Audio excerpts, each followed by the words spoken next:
তুমি যাও গো, আমি ভিডিওটা বানাই আইতাছি। আচ্ছা, বিষয় হচ্ছে আমি যদি ডিভোর্স মেয়েদেরকে বিয়ে করি, আপনাদের সমস্যা কি আমি বুঝতে হইতাছি না।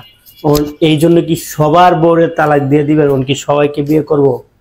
না, হ্যাঁ, একজনকে বিয়ে করব আমি। এখন মনে করেন ডিভোর্স মেয়ে, এখন ডিভোর্স খতম হয়েছে যায়, আমি এখন সংসার, মানে ঈদের পরে আমি প্ল্যান করছি যে আমি সংসার করব। এখন সংসার করব, আমার সবকিছু রেডি হয়েছে, আমি সবকিছু করব, আমার সংসার অলরেডি মানে চলতেছে। তো চলতেছে, আমার সংসার আছে, আমার মা আছে, বাবা আছে। না, আমার বাবা তো নাই। আমার আমার মা আছে, ভাই আছে, তাদেরকে নিয়ে আমি সংসার করতেছি। এখন আমার মন চাইছে যে আমি ঢাকা বাসা নিব, বাসা নিয়ে থাকবো।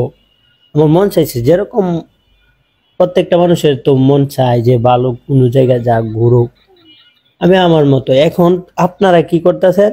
আপনাদের বউদেরকে ডিভোর্স দিয়ে দিতেছেন কেন রে ভাই?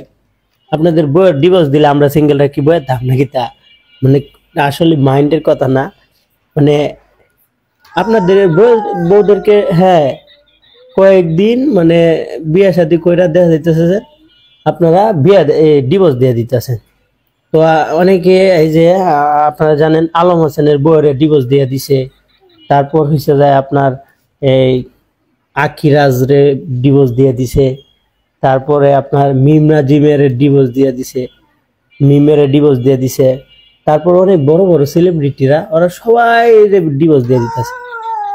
ডিভোর্স সবাই দিয়ে দিলে কি সবার বউয়ের কি বিয়ে দেবো? যে কোনো একজনের বউদেরকে তো বিয়ে করা লাগবে।